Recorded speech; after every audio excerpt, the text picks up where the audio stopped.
get started. So first off, welcome. My name is Ron Davies. I am the Professor of International Economics at University College Dublin. I am also the Research Director for Skataforsk, which is the Center for Tax Research in Norway. So when I was a kid, I wanted to be a heavy metal musician, but instead I became an economist. And the link between those is not many people really want to talk about metal, and not many people really want to talk about international taxation. But nevertheless, in the past few years, issues of international tax and trade policy have really started to enter the front pages. And although I find it very, very difficult to say anything positive about Donald Trump, at the very least, he made international policy interesting. And so the problem with this being an interesting topic now, though, is that it really is on the back of what we have come to recognize as a large amount of inequality. No, it's still not working? Check, check, check. All right, this is why I would play guitar, not sing. And so when we think about these issues, the reason why multinational taxation and tax havens are front page news is because they really are built on the back of a lot of inequality. And it turns out that the system is actually pretty well set up to maintain those inequalities. And while that for a long time might have seemed like more of an academic point, at a stage where the world sort of feels like it's balanced on the edge of a cliff, if you throw this on top, there is a legitimate concern that this will really begin to tilt things. And this is why events like the one we're having today are really important.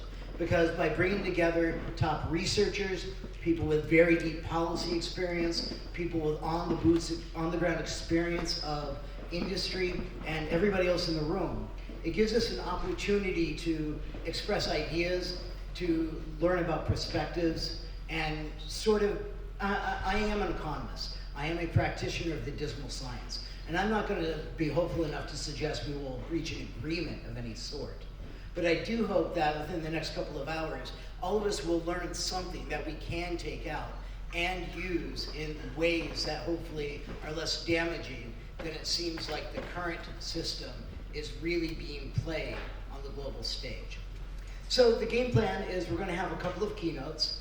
We will then have a short break so everyone can recaffeinate. And then we'll come back and we will have a roundtable discussion followed by a Q&A. And I really do hope everyone will participate in that discussion. So our first keynote is Mairead McGuinness, who is the former European Commissioner. So Mairead served as the European Commissioner for Financial Stability, Financial Services, and Capital Markets Union. Before this, she was a member of the European Parliament for 16 years and served as first Vice President. She played a key role in financial policy and is a very strong advocate for financial literacy, especially among women and young people. Her roots are in agriculture, and she lives on a farm in County Meath. So thank you for coming up to the Big Smoke. The floor is yours. I'm tempted to say that if this is interesting, give me boring any day, because life is easier when it's boring. Interesting can be very unpredictable and alarming. So I'm happy to be here despite my comment about preferring to be with the sheep at the moment. They don't answer back is mainly the reason. But I want to thank Aidan for the welcome and indeed to Gabriel Zucman, who's here with us as well. This topic is a very divisive topic, but then tax tends to be, all tax. It's divisive between citizens, between businesses, in countries and between countries. And it's true that few citizens and businesses relish paying tax, but there is an agreement among society generally and in business that countries can't provide the level of services, supports, infrastructure and social protections that are necessary for society and the economy to function effectively. So we all know that that's the starting point. I'm tempted to answer that big question very directly, profit shifting in Ireland and Europe, where do we stand, with a very simple, short answer. We stand in the firing line. But I think that would be to give in to considerable misinformation about, in particular, where Ireland today stands when it comes to corporation tax, and indeed what Europe generally has and is doing in this area. So my job is to give some history and context, to set the scene, and I hope provide insights that will help the panel to tease out the issues.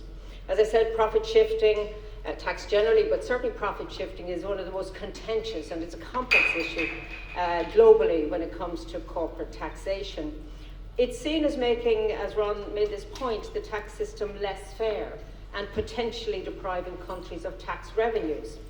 And it's been debated not just in Europe, but globally for decades. We know recently that the topic is quite current, following the comments from the US Secretary of Commerce, where he said that Ireland is depriving the United States of tax revenue, and indeed added that the US is going to try and fix a whole bunch of these, and I quote, tax scams, with Ireland his, and I quote, favourite. So I'm sure all of this will come up in the panel discussion, as will the looming threat of tariffs on EU exports to the US. And I hope how a potential trade war could hit the profits of all corporations, leaving citizens, businesses, and once trading partners all worse off. Now, we are witnessing a retreat from globalization, or at least a significant reconfiguration of globalization. In Ireland, free and open trade is valued. We are a small, open economy. We are traders. And history shows that since we opened up to international trade, we know it can deliver both economic and social progress. But we face a world that's rapidly becoming less open and where trade will be less free as protectionism and economic nationalism prevail, all of which can impact on the implementation of the recently agreed OECD Global Agreement on base erosion and profit shifting. And to some extent, Ron, I think your introduction was absolutely valid, but we also need to take account of this agreement, where it's at and how we can maintain it so that the progress is not lost. Work on a global agreement on how to tax multinationals or NMEs, this really started or was triggered by the global economic crash because of the high costs of that crisis for countries and indeed citizens. And yet, just as the agreement is being implemented, one of the big players, the US, just in January, moved away from the deal. Shortly after President Trump's inauguration, he issued an executive order withdrawing the US from the OECD's global tax deal. Now, it wasn't a surprise, this announcement, given the opposition of the Republican Party, but I think it is a very significant setback for the heavy lifting which brought the global agreement to a workable place. The Biden administration had supported the global tax agreement, including a 15% corporate tax rate for multinationals in scope, namely those with corporations whose revenues were over 750 million euros. But the President Trump order was crystal clear. Prior commitments had, and I quote, no force or effect without implementing legislation. And indeed, in that announcement, the President further criticised the agreement for allowing, and again I quote, extraterritorial jurisdiction over American income and limiting the ability of the US to implement tax policies that prioritise American businesses and workers.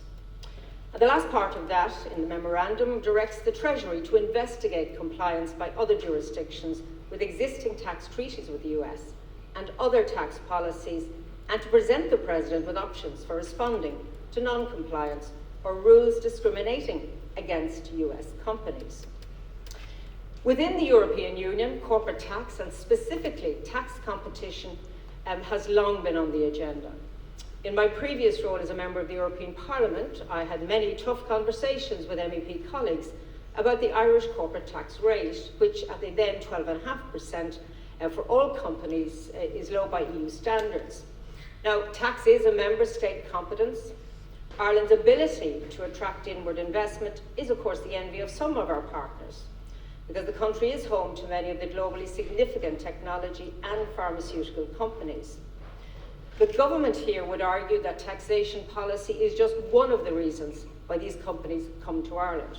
There are many other reasons, including the broader industrial strategy, which has focused on attracting real substantive investment and the creation of employment, the talent of our workforce, the quality of our education system, and how it interacts with industry, our place at the heart of Europe, the stability of our political system, that we are an English-speaking common law jurisdiction, are also reasons why companies choose Ireland as a location for investment. And I think we're seen as a trusted and reliable partner, one that honours commitments and gets things done. Political stability and policy certainty, including around taxation, is seen as an important factor for companies investing here. Today we are dealing with uncertainty, and uncertainty is the biggest challenge that now faces our businesses, large and small. Uncertainty is no friend of innovation or investment. Uncertainty is the enemy of growth and employment. As in many areas of public policy, when I look back, Ireland's position, including on taxation, has evolved considerably over the past 20 years. And I think it's very important that we get this message across. While internal discussions at EU level have been part of that policy evolution, the involvement of the OECD and the work on the global agreement on corporate tax has been hugely significant. And I believe this is the only approach that can work if the objective is to ensure fair taxation of large multinational corporations with a global reach. The EU's internal market has allowed companies benefit from the differences in tax rates and corporate tax regimes across the 27 member states, historically recognising the diverse nature and unequal economic heft of members. But I think it's worth recalling the history of the Irish corporate tax story, because the legislation to introduce the 12.5% tax rate was first moved in 1997, the rate then fully applied in 2003, and the European Union played a significant role in the adoption of the 12.5% uniform tax rate. Because back then it regarded Ireland's differential corporate tax rates, 10% for manufacturing and for financial services, up to 40% for other sectors, as being incompatible with EU competition rules. And as you know, that debate raged throughout the 1990s. But the Irish government has never wavered in its very clear position, and I repeat, that tax is a member state competence, and this is still the view of the government today, and that unanimity remains the basis on which taxation decisions are made at the EU level. Ireland phased out these different regimes, and as I said, introduced this unified tax rate of 12.5%, providing clarity for companies and addressing EU concerns about fair tax competition. And of course, that rate of 12.5% is relatively low compared with the OECD average of over almost 25%. But rates vary across Europe, from our rate to up to 30% in other member states. I was reading a recent paper from the University of Birmingham on how Ireland has evolved in terms of corporate tax and the rate we fixed our tax at, and it concluded that pragmatism was a key factor in the policy evolution, citing that policymakers made pragmatic decisions to balance economic needs and international pressure. And that paper highlighted that the 12.5% tax rate was a rational approach to optimise Ireland's long-term economic outcomes and was not ideologically driven. Now, of course, discussions on tax in Europe and globally are also impacted and were impacted by the publication of the Paradise and the Panama Papers, and I'm sure everyone in this room is aware that those leaks exposed the extent to which multinational corporations and wealthy individuals could use offshore jurisdictions to evade taxes, and this was perpetuating the inequality Ron referred to, and indeed depriving governments of essential tax revenues. And it was a team of investigative journalists who coordinated that work. The Panama Papers, released in April 2016, revealed this very massive global network of offshore shell companies and tax havens, again used by the wealthy to hide assets and avoid paying tax. In terms of corporate tax, the Panama Papers exposed how multinational companies and rich individuals employed tax avoidance strategies, shifting profits to low or no tax jurisdictions, minimizing their tax burdens in their home countries, the use of shell companies, avoidance of transparency, political corruption. These were all documented and prompted calls for stricter regulations, better enforcement, greater transparency in the global financial system. And this was followed very shortly in November 2017 by the Paradise Papers, really reinforcing the original Panama Papers and finding that things were happening globally around the financial system and tax that were unsavory, to say the least. I mean, the role of tax havens, where the wealthiest and indeed most powerful companies and individuals were able to use them to avoid contributing fairly was very much highlighted by the work of the journalists. The European Parliament reacted very strongly. The Parliament set up a committee of inquiry to investigate contraventions and maladministration, looking at things like money laundering, tax avoidance and tax evasions. The panel committee's final report highlighted a great deal of non-compliance with EU laws, a lack of enforcement, political and institutional failures, and inadequate reporting by financial institutions.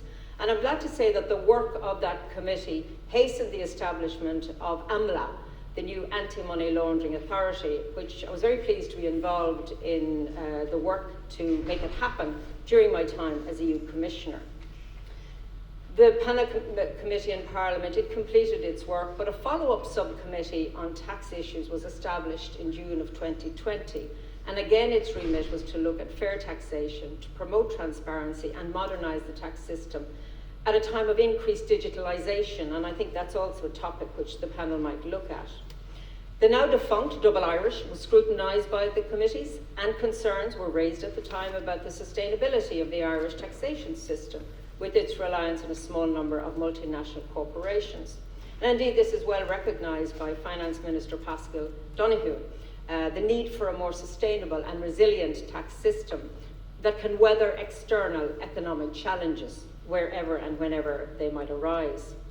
So the government here is working to diversify the economy, promoting innovation, R&D, digital, and also supporting our network of small and medium-sized enterprises and attracting investment into areas life sciences, energy, and the green transition.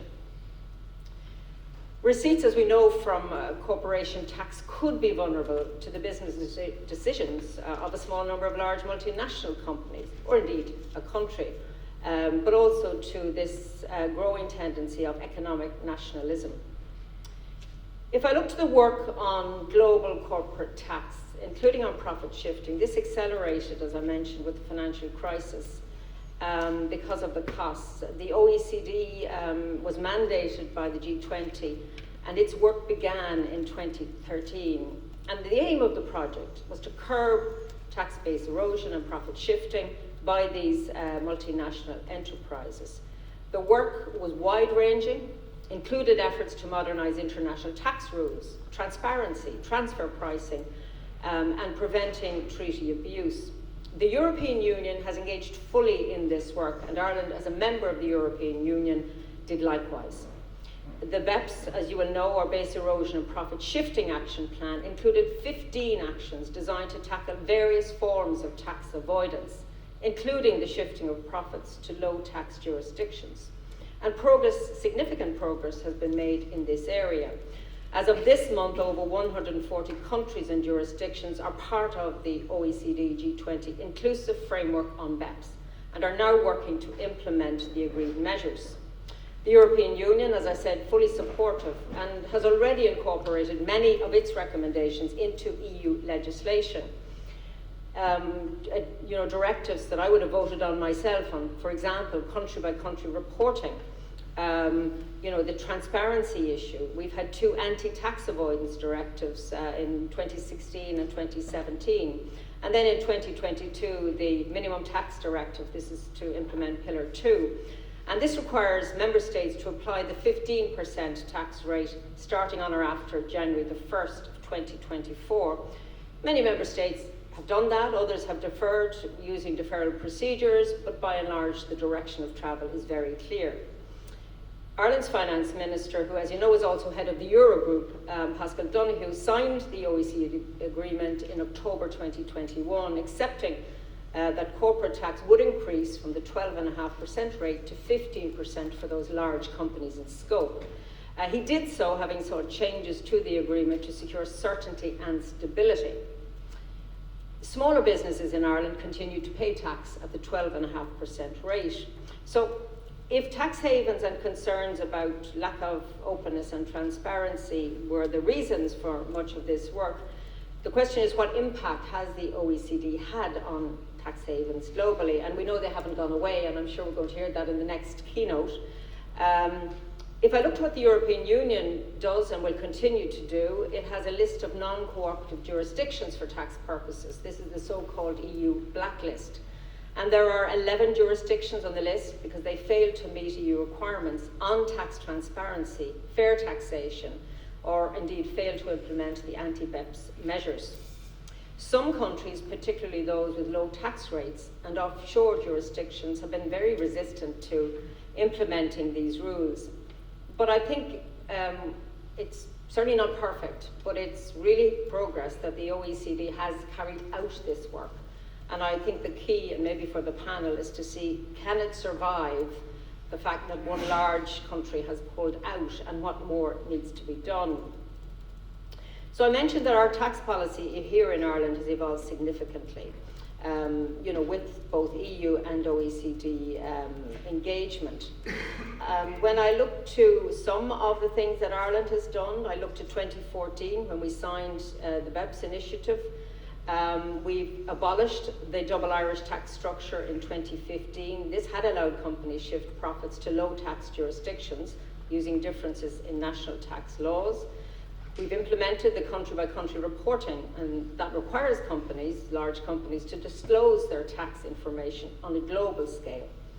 We've strengthened transfer pricing rules, and these measures have been part of work on tax transparency and trying to align tax policies with international standards. And then the question of what next? Will the withdrawal of the US make it difficult to maintain this united global approach to tax avoidance?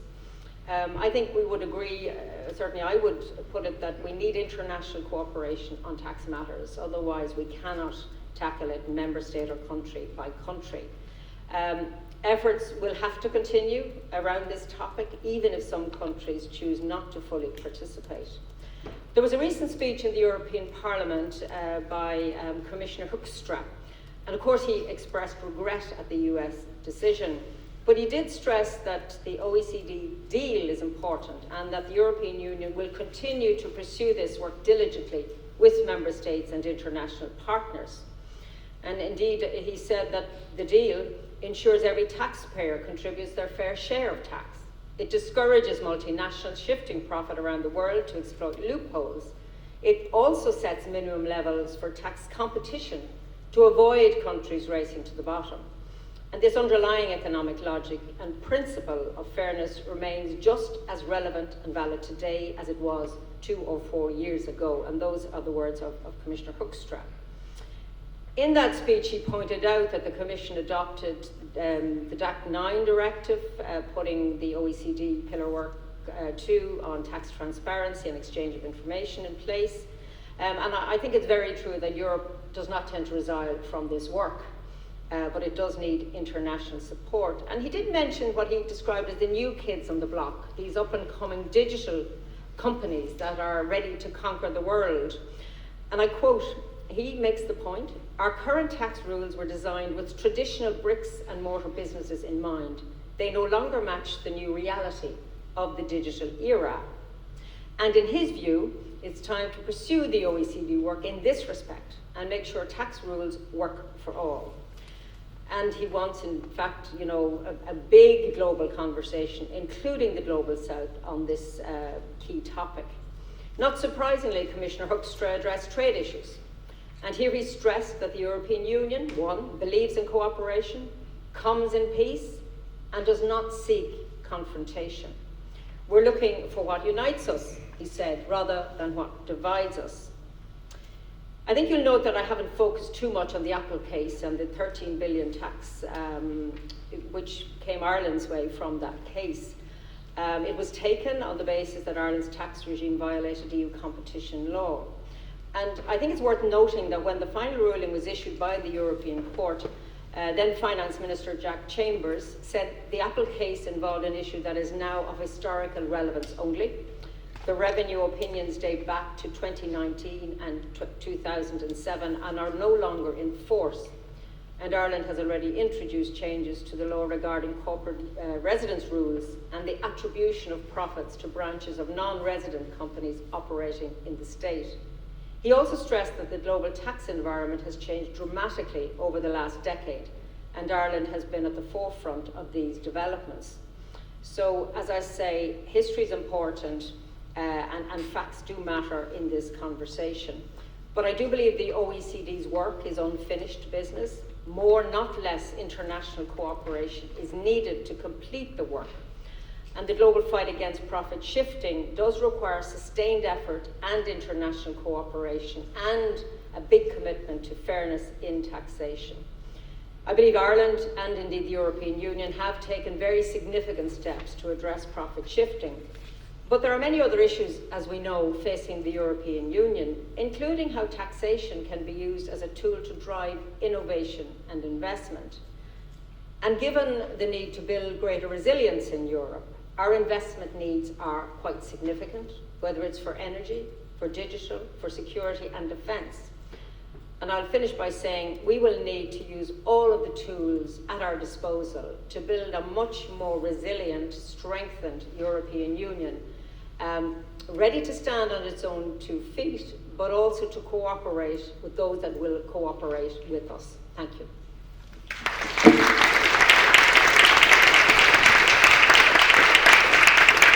Thanks, Mairead. So our second speaker is going to be Gabriel Zucman. Gabriel is Professor of Economics at Paris School of Economics, École Normale Supérieure, PSL, and the University of California, Berkeley. He's also the founding director of the EU Tax Observatory, which is headquartered in Paris. His research focuses on the accumulation, distribution, and taxation of global income and wealth. The EU Tax Observatory is an independent research organization working on tax evasion and tax progressivity to foster dialogues between academia, policymakers, and civil society. In 2023, Professor Zucman received the John Bates Clark Medal of the American Economics Association, awarded to an economist under 40 who is judged to have made the most significant contribution to economic thought and knowledge. So Gabriel, welcome, and I look forward to hearing your comments. Thank you. Thank you so much. It's such a pleasure and an honor to be here with you today. Thanks very much to all of you. So today I'm going to talk my talk is going to be largely based on the Global Tax Evasion Report 2024 that we, meaning the EU Tax Observatory, released last year. And I encourage all of you who are interested in these issues to take a look at the report. It provides the first kind of global perspective on the progress, sometimes real, sometimes very limited, sometimes non-existent, the progress that's been made in fighting international tax evasion over the last 10, 15 years. A lot has happened. And it was prepared by the staff of the EU Tax Observatory, but it's based on work that's been conducted by more than 100 researchers working on those issues globally. It's interesting, I started working on those topics during my PhD about 15 years ago, and at the time, in economics at least, there was very little research on offshore wealth, even on profit shifting by multinational companies, and now it's really a booming field, and I feel very lucky to be a part of that community. A lot of the data that I'm going to show today are made available online on the Atlas of the Offshore World that we released along the report, and so I encourage you also to take a look. All right, so the report deals with many issues, with offshore wealth, with profit shifting, obviously, and taxation of the very wealthy, but obviously today I want to talk about profit shifting, and starting with the main orders of magnitude. Okay, so there are a number of important figures to have in mind, and perhaps number one is, okay, what is profit shifting? I'm sure most of you are familiar with this. Is the process through which multinational companies make profits in certain countries, let's say, in France or India or what have you, but manage to book those profits for accounting or for tax purposes in other countries, in relatively low-taxed countries. Okay, and so globally, according to the data that we have, that we compiled in the report, there is about 1 trillion euros each year of profits that are shifted to relatively low-tax countries. That's the first number I want you to have in mind, 1 trillion euros each year of profits shifted to tax havens. Okay, so second number is 1 trillion euros. You might say, well, that's, is it big, is it small? It sounds like a lot of money, but how do we know whether it's big or small? Perhaps the most meaningful comparison is to compare that sum to the total amount of profit made by multinational companies outside of their headquarter country, what you could call multinational profit. Okay, so think of the profits made by a company like Apple outside of the US, or a company like Volkswagen outside of Germany. The total globally is about 3 trillion euros. Okay, and so out of that total, a bit less than that, out of that total, 1 trillion euros, so about 35% of all multinational profits, 35% is shifted to tax havens each year. So that's the second number, 35%. Third number is what's shown on the graph here is what are the implications in terms of government revenue globally? So what is the implied loss of corporate tax revenues for the world as a whole? And as you can see on the chart, today it's about 10%. Okay, so profit shifting by multinational firms reduces global corporate tax revenues by about 10%. In the 1970s, early 1980s, it was about zero. Multinational companies were much smaller, or at least their multinational profits were much smaller than they are today. And the practice of shifting profits to tax havens was much less developed. And then this increased, starting in late 1990s, 2000, and so on. There was this upsurge in profit shifting and of the implied loss of tax revenue, to reach about 10% in the middle of last decade.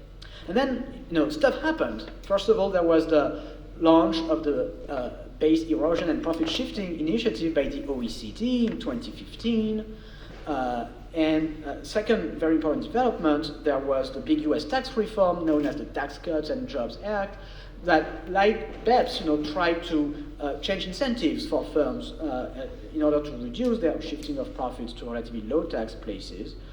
In the case of BEPS, it was getting rid of arrangements like the double Irish, or strengthening the definition of residency, or harmonizing the definition of what a corporation is, and things like that, preventing mismatches. In the case of the Tax Cuts and Jobs Act, it was a number of anti-avoidance rules, a kind of basic minimum tax for the foreign profits of US multinational companies, some anti-abuse provisions, and so on and so on.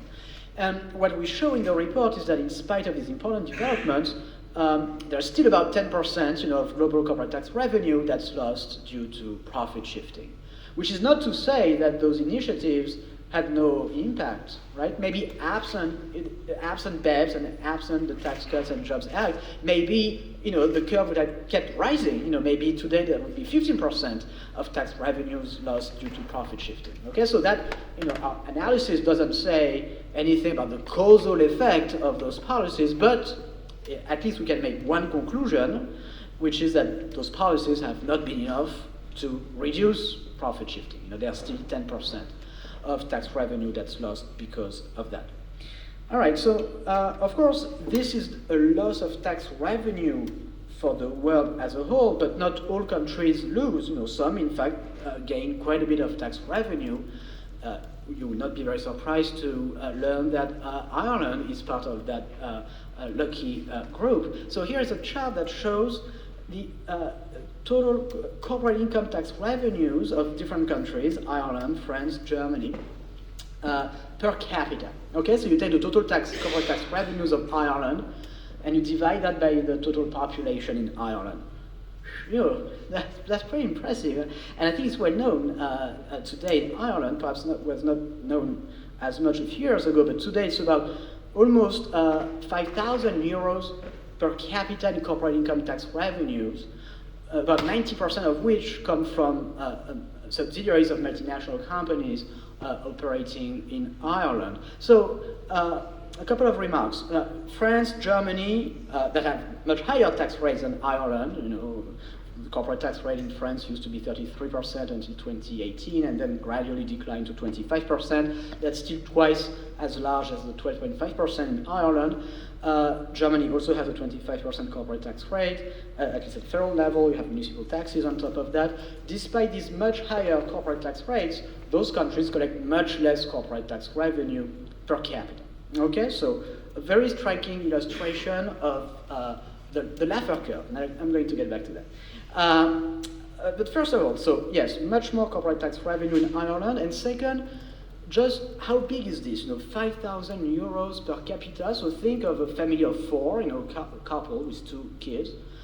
That's 20,000 euros for a family of 4. We're talking about really important sums of money that are collected in terms of corporate tax revenue in a country like Ireland. And so the chart illustrates a number of things, perhaps 2 important things.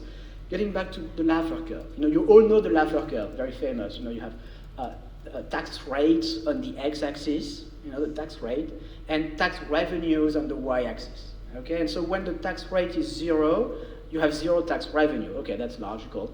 When the tax rate is 100%, you also have 0 tax revenue. Nobody would work or earn any income if the tax rate was 100%. Okay, and so you have a curve like that, and the top of the curve, is known as sometimes the Laffer rate, or the tax revenue maximizing tax rate, the revenue maximizing tax rate.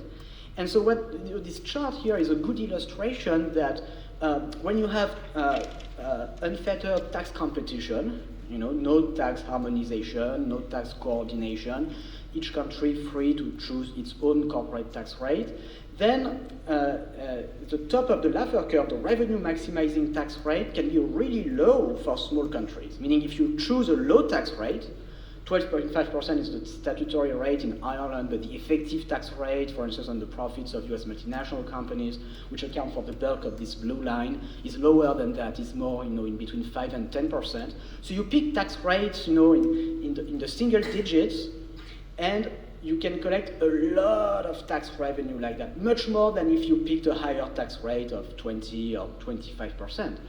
So the Laffer curve, of course, it exists. And yes, the Laffer rate, the revenue maximizing tax rate, can be really low. But, and that's the most important thing to understand, there is a very profound and important difference between what we are seeing here and the standard Laffer story. In the world of Art Laffer, conservative American economist, the reason why you can get more revenue by slashing tax rates is because when you do that, people are going to work more, they're going to innovate more, GDP is going to grow, the size of the pie is going to grow, okay? And that's going to drive more revenue. But here, that's not at all what's happening. The reason why a country like Ireland or many other countries, not only Ireland, you see something like that in Malta, in Cyprus, in a number of small low-tax countries, including the European Union. The reason why you can get a lot of tax revenues by choosing a low tax rate is because you attract profit and activity at the expense of the rest of the world. This is not growing the pie, right? This is just relocating profit and activity at the expense of other countries. So from a global perspective, this is zero sum. This is very different than the standard Laffer logic. And in fact, it's worse, frankly, than zero sum. It is negative sum for the world as a whole. It is negative sum because who ultimately benefits from that process? It's the shareholders of multinational companies who tend to be everywhere wealthy people, and some of them are in the US, some of them are in Ireland, some of them are in France, but always and everywhere, they tend to be in the top 10%, top 1%, top 0.1% of the income or the wealth distribution, and they're the main winners from that, right? So that's the first sense in which it is negative sum in the sense that it fuels inequality, and it is negative sum in the sense that also the revenues that are gained by Ireland are much less than the tax revenues that are lost by the other countries, kind of by definition, because the profits in Ireland, booked in Ireland, are taxed at such low rates. So that's the fundamental difference with the kind of standard Laffer curve logic. Now, there was a lot of excitement in 2021 when 130 countries agreed on a minimum tax rate of 15%. A very important development, a breakthrough, really, because it was the first time ever that there was an international agreement putting a floor to how low tax rates can go. First time that countries agreed on a minimum tax rate. Great. In 1975, the European Commission started drafting a directive to create a minimum corporate tax rate in the European Union of 45%. It was a time when the global average corporate tax rate was 50%. In 1992, the European Commission commissioned a report on creating a minimum tax in the European Union, and the report concluded that we should have a minimum corporate tax of 30%. In 2021, in 2020, at the very beginning of the Biden administration, Biden had campaigned on a 21% minimum corporate tax, and at the very beginning they kind of pushed for a 21% minimum tax rate. Eventually, we agreed on a 15% minimum tax rate. So that's the first sense in which this groundbreaking agreement already was a little bit disappointing, in the sense that the 15% tax rate was quite low. What the chart shows here is that if you had a well-enforced 20% minimum tax, this would increase global corporate tax revenues by about 16%. And the argument that I want to make here is that even though it was really a breakthrough, a very important development, unfortunately the global minimum tax has been severely weakened and unfortunately falls short of what one might expect. So in one way, first, which is, as I said, that the rate, initially we could have hoped 21%, but was eventually 15%. So you see, with 15%, a well-enforced minimum tax of 15% will increase global corporate tax revenues by about 10%. Okay, still a significant amount of money. Then, very quickly, some technical rules known as substance carve-outs were introduced in the agreement, and these rules, let me try to explain a little bit and to explain the two problems. These rules essentially say, okay, if a company has sufficient presence in a country, meaning it has capital, it employs people in a country, then it can exclude the corresponding amount of profits from the base of the minimum tax. And that raises two problems. One is that it reduces, the tax revenue you can expect from the minimum tax, okay, but it raises another much deeper philosophical problem, which is that it just creates very perverse incentives, because it gives firms incentives to move production to relatively low tax countries if they want to keep paying less than 15%. Essentially, if you want to be able to keep paying 10, 5%, you have to move production to countries with 10 or 5% tax rates.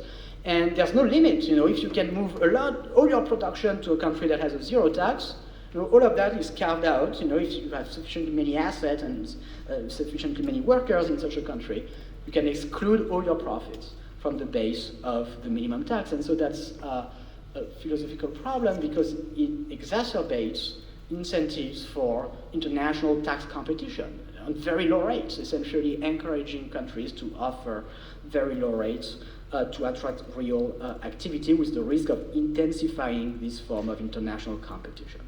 And then there's a third problem, which is the United States, which is a problem in the context of that agreement for the following reason. So let me first say perhaps something that perhaps on a more positive note. There is something very important in the global minimum tax. The crown jewel, the most important, the really groundbreaking aspect of this agreement is what you could call its extraterritorial provision, or its backstop provision, which is known as the undertaxed profit rules. It's a mechanism that says, okay, the countries that apply the minimum tax will have the right to overtax the multinationals of non-participating countries to ensure that those multinationals also face a 15% minimum tax rate. And now that's a brilliant and fundamental idea. It's really important for two reasons. One is that it provides incentives to join the agreement, because not joining the agreement, not joining the global minimum tax, means leaving money on the table for other countries to grab. Okay? And second, it ensures that even if some countries, let's say the US, nonetheless choose not to join the agreement, and the US Congress has never ratified, Pillar 2, and Trump is no change. There was no participation of the US before Trump, and there is no participation today, and his executive order didn't change anything. But if the US doesn't join, in principle it's not a problem, because the other countries with these under-tax profits rules have the right to overtax US multinationals to make sure that they pay at least 50% of their profits in taxes. Groundbreaking, brilliant.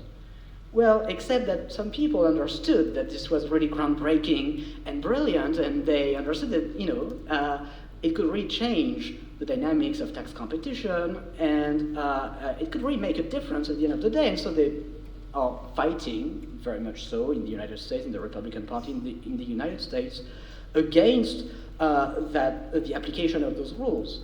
And so initially the United States asked for an extension of the application of those rules. The US basically saying, look, we've not been able yet to ratify in Congress, so let's postpone the implementation of those rules to 2026. And so that was agreed in 2023.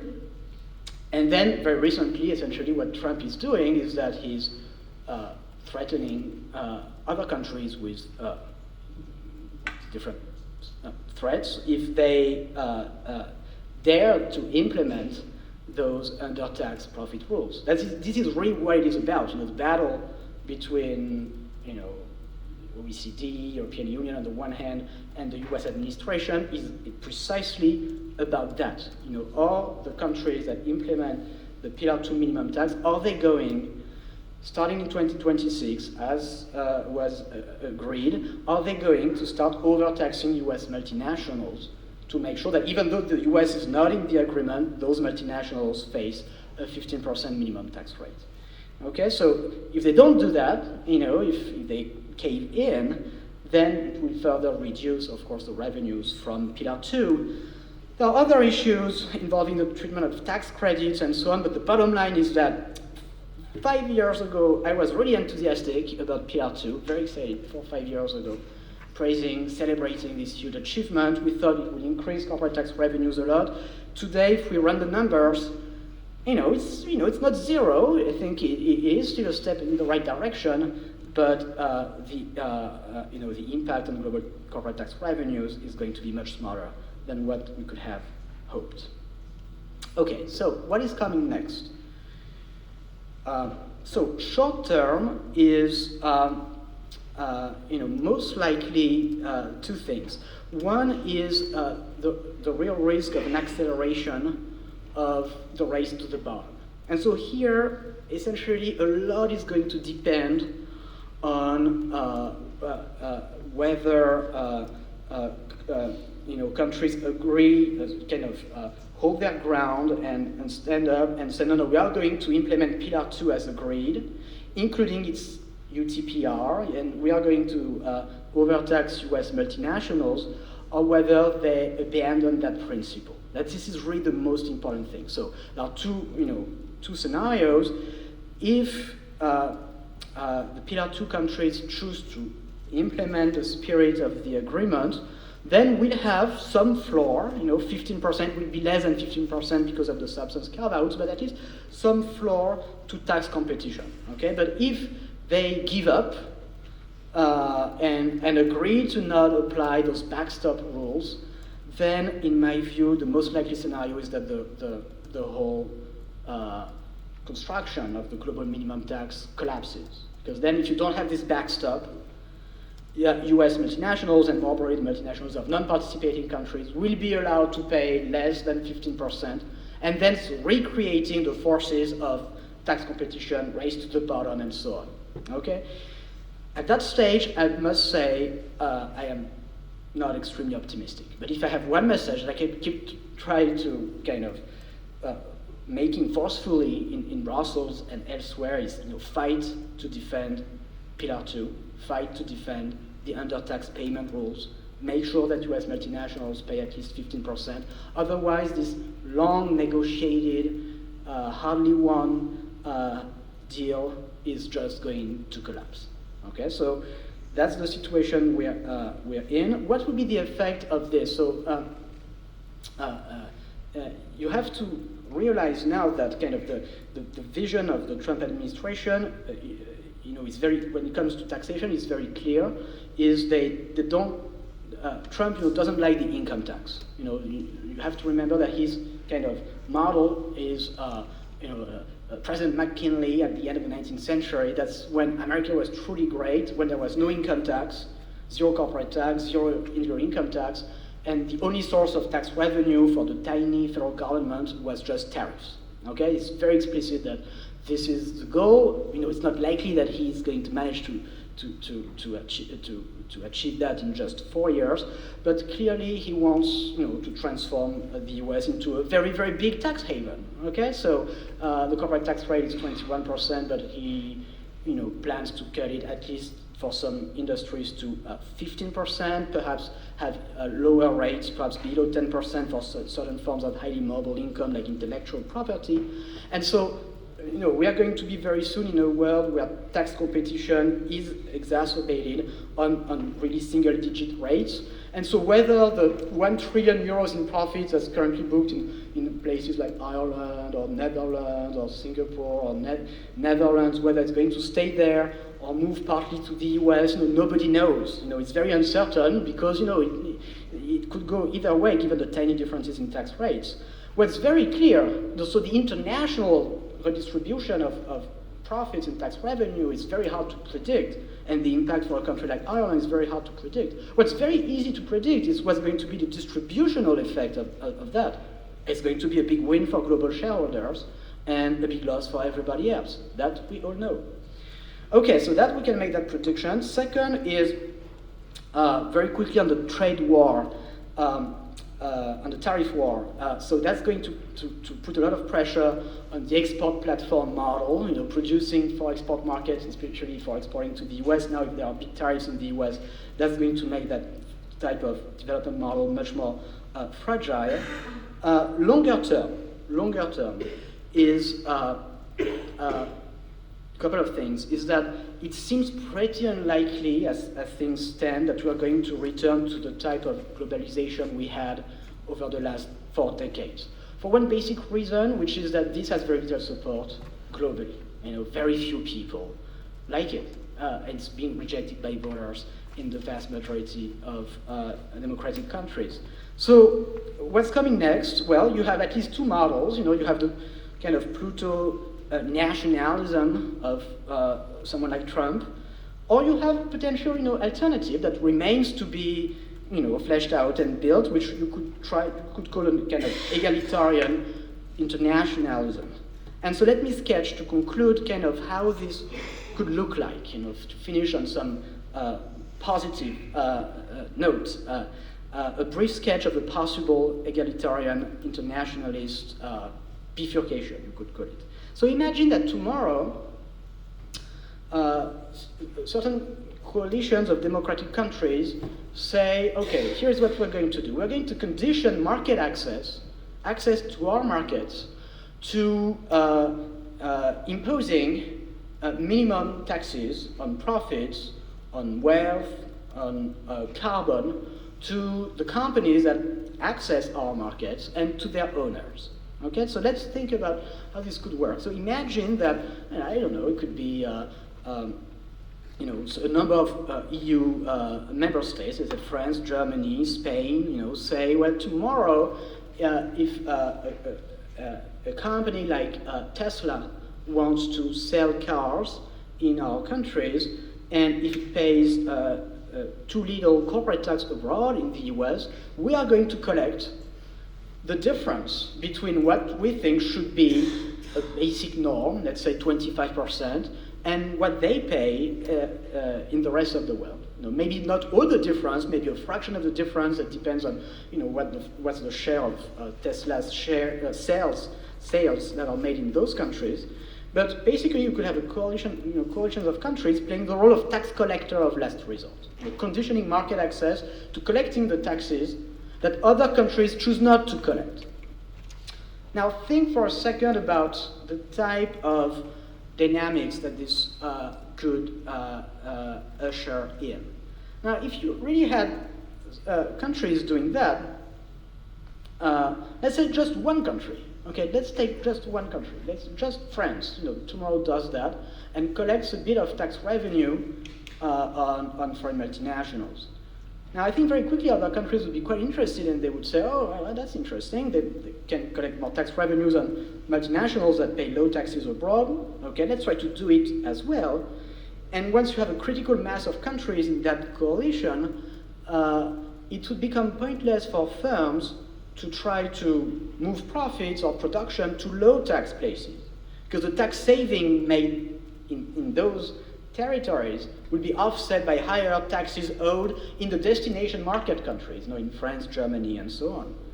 And so it would make it pointless for countries, for tax havens, to offer low tax rates in the first place. So you would see those tax havens increase their corporate tax rates. So this would essentially replace the race to the bottom. So this illustrates how some unilateral action, perhaps by just one country to begin with, and then a growing coalition of countries, can kind of endogenously replace the race to the bottom with corporate taxation, but you could make the same argument with wealth taxation, income taxation, by some kind of race to the top. And I don't want to be naive, it's not like international competition is going to disappear. There will always be some international competition. But what's really important to understand, and that's where I'm going to end, is that you always have two types of international competition.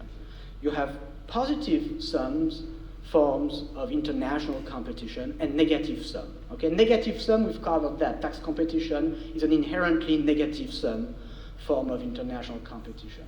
But when countries compete to have the best universities, the best education system, the best healthcare system, the best infrastructure, that's positive sum, right? It grows the pie, it makes people more productive, it increases global GDP, it increases global welfare. Okay, and so what's going to be crucial in the future, and I think with that type of approach, we might have a chance of getting there, is going to get rid of those negative sum forms of international competition and to focus on the positive sum forms of international competition. Thank you so much.